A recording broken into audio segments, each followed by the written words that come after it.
ओम शांति। 15/4/26 की मुरली है। बाबा कह रहे मीठे बच्चे, तुम्हारा स्वधर्म शांत है। सच्ची शांति शांति धाम में मिल सकती है, यह बात सबको सुनानी है। स्वधर्म में रहना है। सच्ची शांति कहाँ मिलेगी? जब आत्मा अपने असली घर शांति धाम में जाएगी, तभी हमें सच्ची शांति मिलेगी। फिर बाबा कहते हैं, प्रश्न है कि कौन सी नॉलेज एक बाप के पास है जो अभी ही तुम पढ़ते हो? उत्तर में, पाप और पुण्य की नॉलेज। भारतवासी जब बाप को गाली देने लगते हैं तब पाप आत्मा बनते हैं, और जब बाप को ड्रामा को जान लेते हैं तब पुण्य आत्मा बन जाते हैं। तो द्वापर कलयुग से हम क्या करते हैं? बाबा को गाली देते हैं ना, सर्वव्यापी कहकर, कण कण में कहते हैं, और अभी बाबा को हम जानते हैं तो पुण्य आत्मा है। यह पढ़ाई तुम बच्चे अभी ही पढ़ते हो। तुम जानते हो सबको सदगति देने वाला एक ही बाप है। मनुष्य को सदगति अर्थात मुक्ति, जीवन मुक्ति दे नहीं सकते। गीत है, इस पाप की दुनिया से कहीं दूर ले चलो। इसका मतलब ये दुनिया भी क्या है? पाप की है, दुख की दुनिया है। तो जब देवी देवताओं की दुनिया थी तब भारत में चैन और सुख था। अभी है रौरव नर्क, दुखधाम है। भारतवासियों का गृहस्थ धर्म पवित्र था, प्योरिटी भी थी, सुख शांति भी थी, संपत्ति भी बहुत थी। बाबा बता रहे हैं, सुख शांति संपत्ति कब थी? जब देवी देवताएं राज्य करते थे। अब भारत क्या हुआ? पतित बना है। जहां हम आत्माएं निवास करती हैं वह है शांति धाम। आत्मा शांत वहां ही रह सकती है, जिसको स्वीट होम, निराकारी दुनिया कहा जाता है। बाबा कहते हैं भारत खंड में ही दुख की दुनिया है, भारत खंड में ही सुख की दुनिया है, और शांति में आत्मा अपने शांति धाम में रहती है। बाकी शांति कोई जंगल आदि में जाने से नहीं मिलती है। सुख धाम में भी कर्म होता है, शरीर से पाठ बजाना होता है। सतयुग दुनिया में क्या है? देवी देवताओं का शरीर होता है जिससे वो पाठ बजाते हैं। इस दुख धाम में एक भी मनुष्य नहीं जिसको सुख शांति हो। यह है भ्रष्टाचारी पतित धाम। बाबा ने क्या कहा इसको? पतित धाम, भ्रष्टाचारी। तब तो पतित पावन को बुलाते हैं, परंतु उस बाप को कोई जानते नहीं, इसलिए निधन के बन पड़े हैं। निधन के बन गए हैं क्योंकि पतित पावन, हमको पावन बनाने वाला कौन है, हमको शांति धाम ले जाने वाला कौन है, ये किसी को भी पता नहीं। आत्मा अपने पिता को भूल गई, तो बाबा कहे निधन के बन गए, ऑर्फन बन गए, माने अनाथ बन गए। तो आपस में क्या करते हैं? लड़ते झगड़ते रहते हैं। यह है ही रावण राज्य। राम राज्य में सुख शांति दोनों है, वहां 5 विकार होते नहीं। यहाँ है 5 विकार। पहला देह अभिमान मुख्य, काम क्रोध देवताएं। बाबा कहते हैं काम क्रोध उसके बाद आते हैं, और देवताएं होते हैं देही अभिमानी। तो 2 चीज बाबा ने बताया। जब दुख धाम होता है तो देह अभिमान रहता है, 5 विकार रहते हैं। जब देवी देवता रहते हैं तो देही अभिमानी रहते हैं, 16 कला संपूर्ण रहती है आत्मा। तो देह अभिमान वाले मनुष्य कभी किसी को सुख दे नहीं सकते, 1-2 को दुख ही देते हैं। ऐसे मत समझो कोई लखपति, करोड़पति, पदमपति है तो सुखी है, नहीं। यह तो सब माया का भपका, माया का राज्य है। बाबा कह रहे हैं अभी जो लखपति करोड़पति है वो अपने आप को क्या समझते हैं कि हम अभी सतयुगी दुनिया में हैं। लेकिन बाबा कहते हैं ऐसा नहीं है, क्योंकि सुख उनको भी नहीं है, शांति उनको भी नहीं है। माया के चक्र में वो पड़े हैं, भपके में पड़े हैं। अभी उनके विनाश के लिए महाभारत लड़ाई है। अभी सबका विनाश होगा। बाबा कहते हैं महाभारत लड़ाई लगेगी तो उसमें करोड़पति, पदमपति सब जाएंगे सामने खड़े, और सबके जो बाबा कहते धन दौलत किनकी दबी रहेगी धूल में, वो होगा। तो सामने खड़ी है। इसके बाद क्या खड़ी है? महाभारत लड़ाई। इसके बाद फिर स्वर्ग के द्वार खुलने हैं। ये लड़ाई के बाद ही स्वर्ग के द्वार खुलते हैं। आधा कल्प के बाद जो विजयी होगी पांडव सेना, वो जाएगी स्वर्ग में राज्य करेगी। आधा कल्प के बाद फिर नर्क के द्वार खुलते हैं। ये बातें कोई शास्त्रों में है नहीं। भारतवासी कहते हैं जब भक्ति करेंगे तब भगवान मिलेगा। बाबा कहते हैं जब भक्ति करते करते बिल्कुल नीचे आ जाते हैं तब मुझे आना पड़ता है। दोनों चीज उल्टा हो गया। वो कहते हैं हम नौधा भक्ति करेंगे तो हमें भगवान मिलेगा, मोक्ष मिल जाएगी, मुक्ति मिल जाएगी। वो सोचते हैं हम बहुत ऊंच पद पा लेंगे। बाबा कहते हैं नहीं, भक्ति करते करते तुम नीचे उतरते आए हो द्वापर से। जब तक 5 विकारों का दान न दे तब तक दुख का ग्रहण छूट नहीं सकता। दुख का ग्रहण छूटने का उपाय बाबा ने बताया। जो काम क्रोध मोह लोभ अहंकार में आत्मा में लेयर चढ़ गई है, जब तक हम बाबा को याद करेंगे और बाबा को ये दान में देंगे तभी ये छूटेंगे, नहीं तो नहीं छूटेंगे। कहते हैं ना, दे दान तो छूटे ग्रहण। इस समय सारे भारत को 5 विकारों का ग्रहण लगा हुआ है। जब तक यह 5 विकारों का दान न दे तब तक 16 कला संपूर्ण देवता बन न सके। बाप सर्व का सदगति दाता है। कहते हैं गुरु बिगर गति नहीं, परंतु गति का भी अर्थ समझते नहीं। मनुष्य की गति सदगति माना मुक्ति, जीवन मुक्ति। गुरु बिगर सदगुरु बिगन कोई भी गति सदगति नहीं दे सकता।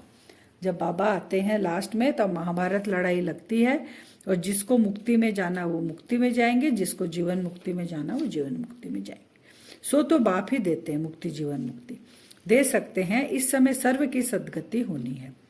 फिर बाबा दिल्ली के लिए कह रहे हैं कि न्यू दिल्ली, पुरानी दिल्ली अभी नाम है ना, उसके लिए बाबा कह रहे हैं कि अभी न्यू दिल्ली नहीं हो सकती। न्यू वर्ल्ड में न्यू दिल्ली होती है, तो ओल्ड वर्ल्ड में ओल्ड दिल्ली होती है। बरोबर जमुना का कंठा था, दिल्ली परिस्थान थी, सतयुग था ना।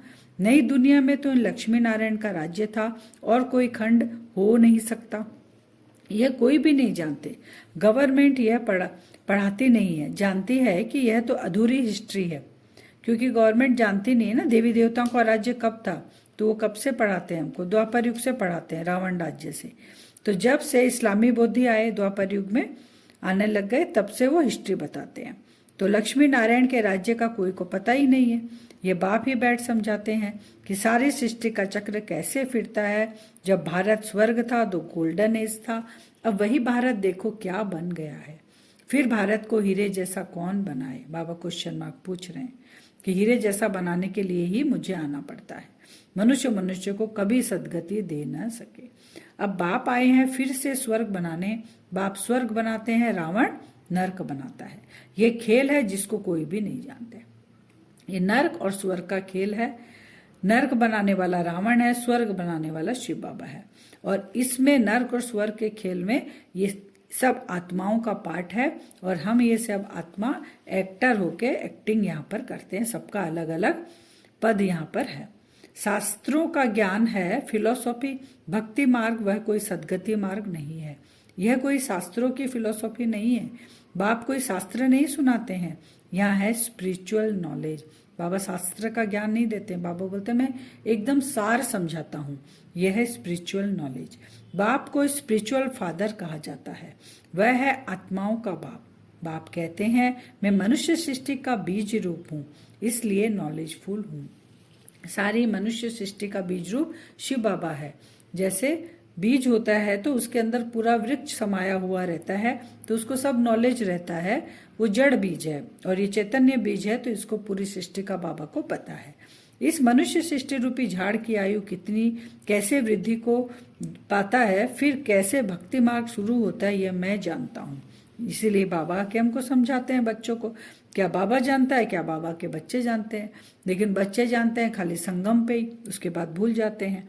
तुम बच्चों को यह नॉलेज देकर स्वर्ग का मालिक बनाता हूँ, फिर तुम मालिक बन जाते हो। यह नॉलेज बाबा कहते हैं फिर गुम हो जाती है। फिर गुम हो गई ये नॉलेज सतयुग त्रेता में। फिर द्वापर कलयुग में फिर पुकारना शुरू करते हैं हम जाने अनजाने बाबा को। फिर बाबा संगम पे आकर हमें नॉलेज देते हैं। फिर यह नॉलेज सिर्फ तुम ब्राह्मणों को है, देवताओं में ये नॉलेज नहीं, तो परंपरा से ये नॉलेज आ न सके। कहते हैं ना देवताएं ऐसे करते थे तो परंपरा से मनाए।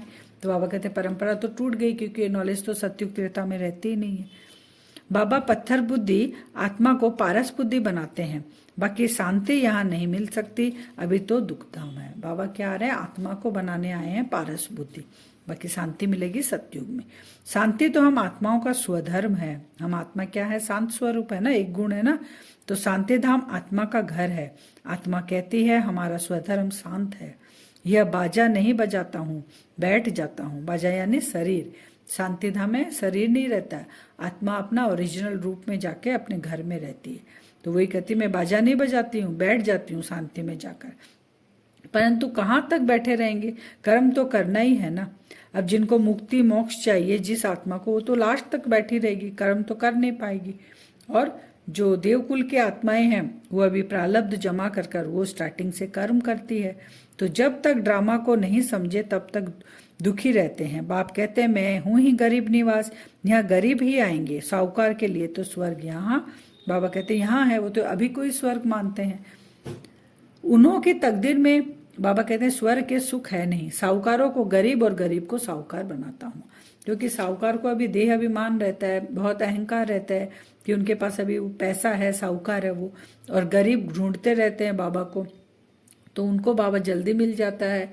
वो पुरुषार्थ करते हैं तो वो सतयुग में साहूकार बनेंगे, और वो साहूकार अभी जो साहूकार है वो गरीब बनते हैं। इतना उच्च पद पा नहीं सकते क्योंकि यहाँ साहूकारों को नशा है, प्रजा में आ जाएंगे। परंतु बाबा कहते हैं यह धन माल सब मिट्टी में मिल जाना, विनाश हो जाना है।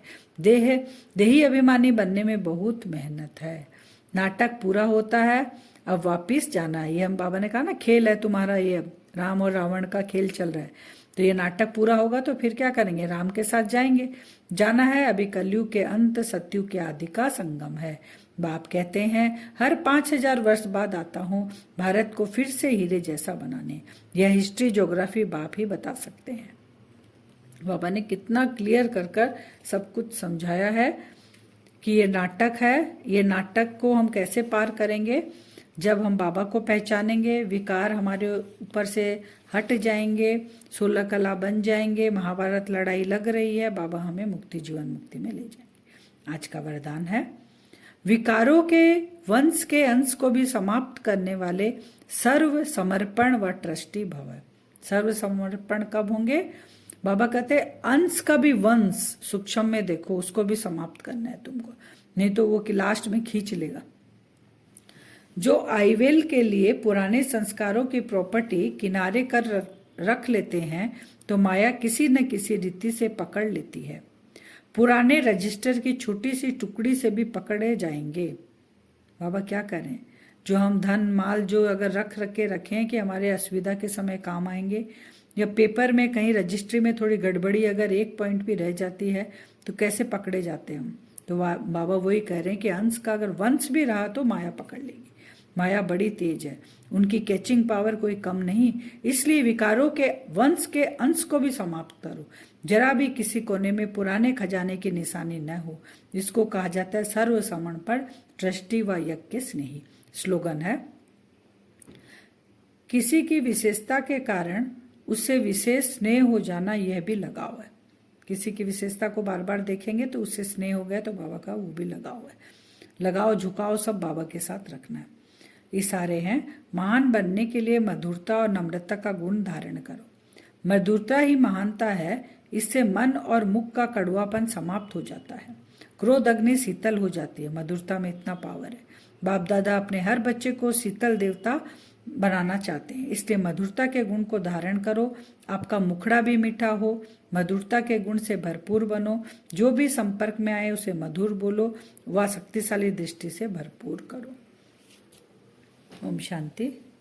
2 मिनट योग करेंगे वरदान से। आज वंश के अंश को पूरा समाप्त हमें करना है।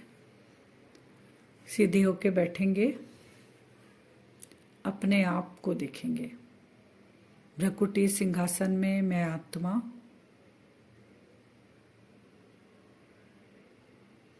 देखें परम धाम से बहुत शक्तिशाली लाइट, लाल रंग की लाइट, एक लाल रंग का प्रकाश परम धाम से यानी बाबा से निकलकर मुझ आत्मा के ऊपर पड़ रहा है। ये विजुअलाइज करें। वो पावरफुल शक्तिशाली किरणें, लाल रंग का प्रकाश। लाल रंग का प्रकाश जो होता है वो शक्ति का रूप होता है, स्वरूप माना जाता है लाल रंग के प्रकाश। तो आज हमें विकारों के वंश के अंश को भी खत्म करना है, इसलिए विजुअलाइज करते रहे आत्मा के ऊपर वो लाल रंग की किरणें पड़ रही है। आत्मा के अंदर प्रवेश करते हुए उस लाल रंग की किरणों को देखें। आत्मा के अंदर प्रवेश, आत्मा चमक रही है, सफेद रंग की लाइट है, आत्मा बिंदु स्वरूप चमक रही है, उसके अंदर लाल रंग की किरणें प्रवेश कर रही है, आत्मा के चारों ओर फैल रही है वो किरणें।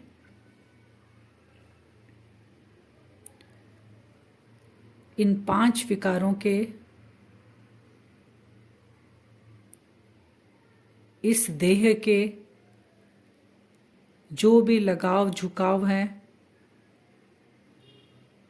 5 कर्मेंद्रियों के, स्थूल कर्मेंद्रियों के और सूक्ष्म जो भी कर्मेंद्रियां हैं, उनके भी जो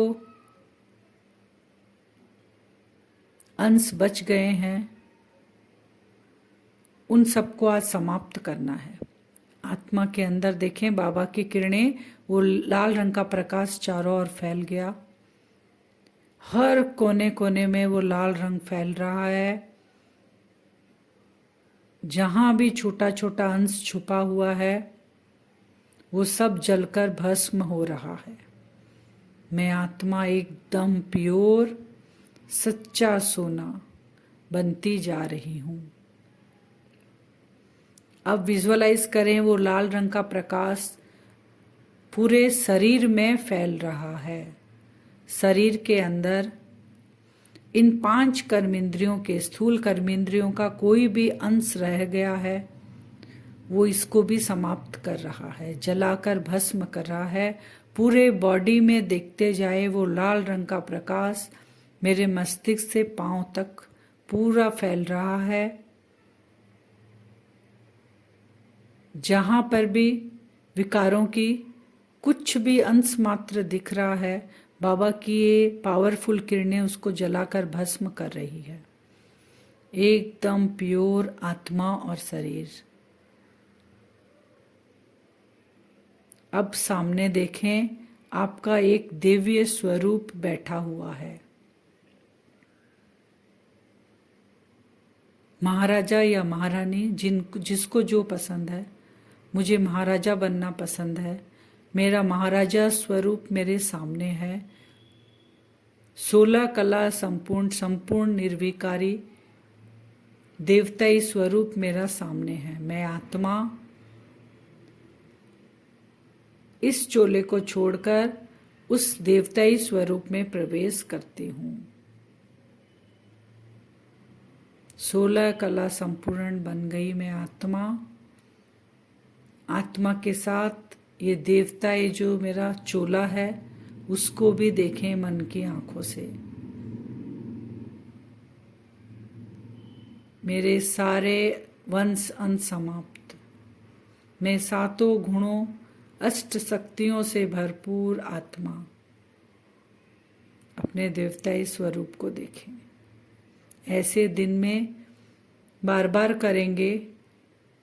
इस ब्राह्मण चोले में बाबा की लाइट को लेके आएंगे, पूरे अंश वंश समाप्त करेंगे, देवताई स्वरूप में प्रवेश करेंगे, फिर वहां से निकलकर ऐसे बीच में बार बार हमें करना है, जिससे हमें वो देवताई वाला भी आकर्षण करेगा शरीर।